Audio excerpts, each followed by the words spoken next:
Portal is designed to create discomfort.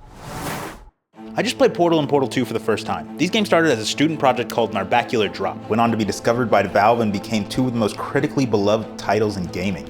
Overwhelmingly positive reviews, and a permanent spot in gaming canon. And honestly, it's embarrassing it took me this long to play. But finally, almost 2 decades after release, I did it. And not gonna lie, I was underwhelmed, more than underwhelmed. I felt like something was missing, like something was off in a way I couldn't explain. But weirdly, that off feeling turned out to be exactly the point. By some gaming miracle, I went into this almost completely blind. I knew only the core mechanic. You could shoot portals and walk through them. This was literally a childhood dream of mine. Growing up with 7 siblings, I didn't get to travel very much, so when Monsters, Inc. came out, I would lie in my shared top bunk and imagine that my closet door was a gateway to anywhere I wanted to go.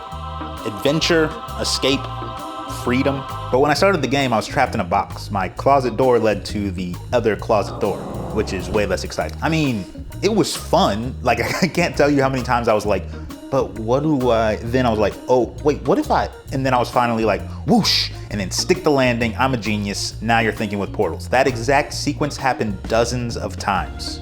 Fun. And GLaDOS, my robot, my tormentor, my emotionally unavailable / abusive science mommy, every line perfectly delivered to balance horror and humor. Clearly taking inspiration from the legendary science fiction film about AI overstepping their bounds.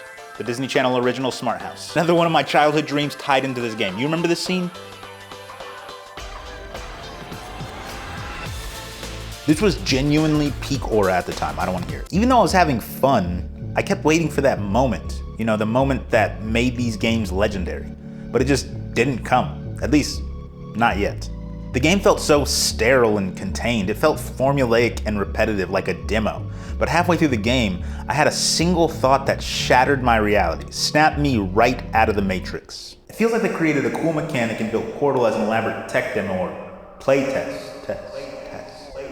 Of course it feels like a playtest. I am a tester. That's the entire game. It's an obvious design choice that's hiding in plain sight. Games try to make you forget that you're just pressing buttons, so when you have a game that reminds you, it's a bit uncomfortable. And it's not just uncomfortable for me. Many players identify Portal as having elements of a psychological horror game. You're alone, accompanied by an eerie robotic voice in a mysterious sterile laboratory. Not to mention the soundtrack, which I would describe as medium unsettling. I won't deny that all that overlaps with the survival horror genre, but it serves more as a scapegoat for the discomfort rather than the cause of it. At no point did I ever feel afraid playing this game. All the danger was coded in comedy, and any adrenaline rush was more in the vein of an action thriller rather than a horror.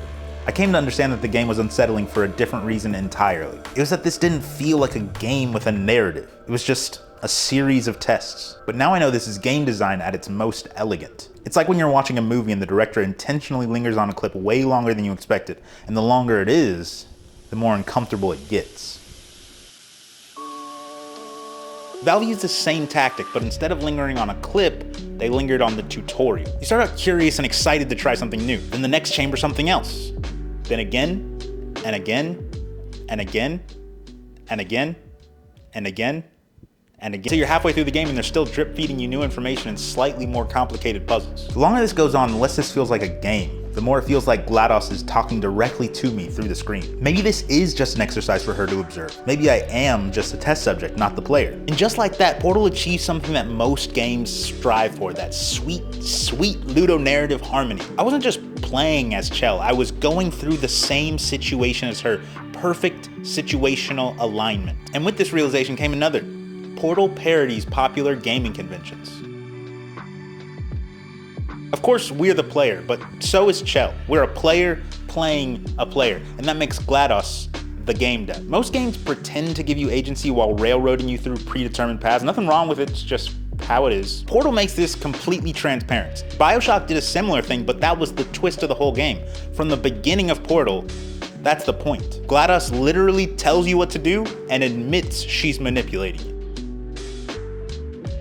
Portal starts off with what seems like a standard video game tutorial. There's a sweet robotic voice that's gently walking you through the basics of the game mechanics. But it's a setup. The voice gets colder, the basics get more dangerous, and at some point you're like, how long is this tutorial gonna last? You'll eventually be laughing because this tutorial is longer and significantly more dangerous than any other one you've experienced. Aperture Science is a game world in the extreme. It's a controlled environment designed to test its subjects exactly like every other game world, minus the frills. Zero frills. Frill-less. It makes explicit exactly what every game does. It traps you in a designed space to see how you respond to the challenges. Portal does something that flies in the face of typical game design. It shows you the boundaries. In most games, every power comes with an equally powerful limitation, but those limitations are hidden. Developers work hard to disguise them so you feel free. If you're in a game where you can scale mountains with your character's superhuman grip strength, but just the ones that have chalk on them, these invisible rules break immersion the second you notice them. They remind you that you're not in a real world, you're in a carefully managed playground. Portal does the exact opposite. It puts every rule, every limitation front and center. You get this incredibly powerful tool that could theoretically let you go anywhere you want. And then you're locked in a sterile lab with clearly marked surfaces. White panels work, metal doesn't. That's it. It doesn't try to hide its limitations. It embraces them. Because this isn't supposed to be a world. This is a test. And tests only work if the rules are visible, strict, and absolute. Understanding the game this way changed how I moved through it. I appreciated the dialogue differently, I even had more fun. But I still wasn't satisfied. Something was still nagging me about these games. I like meta commentary, and don't get me started on ludonarrative harmony. Oh my god. I feel like it came at the expense of the actual experience, at least for me. This isn't what I envisioned when I thought about a game using portals. Claustrophobic test chambers, repetitive environments. It's the opposite of what I originally imagined. There were moments toward the end of the first game where I felt more emotionally engaged, admittedly, but the emptiness returned in Portal 2. So I said that this game was fun, hilarious, and worth finishing, but it wouldn't impact me the way it did others. Not a big deal, just not for me. Maybe it was just a moment and I missed it. But as I made my way through Portal 2, something started to change. I noticed two things. You make your way through a massive dystopian maze deep below the surface full of scientific marvels built by a cartoonishly evil capitalist who decided that morality was just slowing down innovation. More BioShock vibes, right? But second, and more importantly, when I was making my way through the less organized, less sterile later sections, I started to feel what I was looking for in these games. The same kind of feeling I was getting from the end of the first game. And this was happening more and more as I progressed through the increasingly hectic Aperture Wheatley laboratories. As the story intensifies, and I continued to make my way up in what felt like a never-ending climb, the world was crumbling around me. Then finally, the building that had been my prison for somewhere between 9 days and 50,000 years comes crashing down. I looked up and saw the moon. I was so close to the surface, to everything that I'd been wanting. The freedom, the adventure, the ability to use this power to its fullest potential. And with a weird feeling of awe and desperation to have my true Portal experience, instinctively and absurdly, I shot at the moon. For a split second, I could feel my hope for the game hanging in the balance. Then,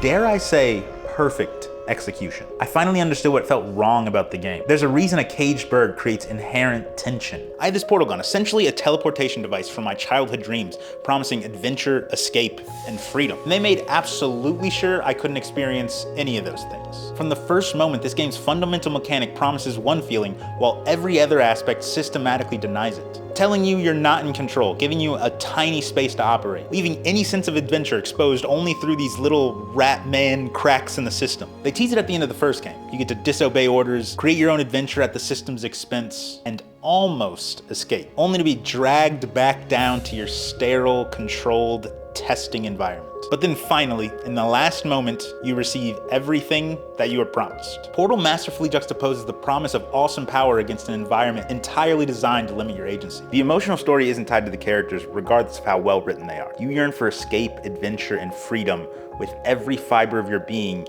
because that's what the portal gun promises you. To deny that forces you to create the story yourself, and they give you the perfect opportunity to do exactly that. As a kid, I would have imagined that my closet portal would have led to Japan or France. But to the moon? That's more than I could have imagined. That's lunacy. My name is Terrence. I'm gonna keep playing games till I find the perfect one. Peace, love,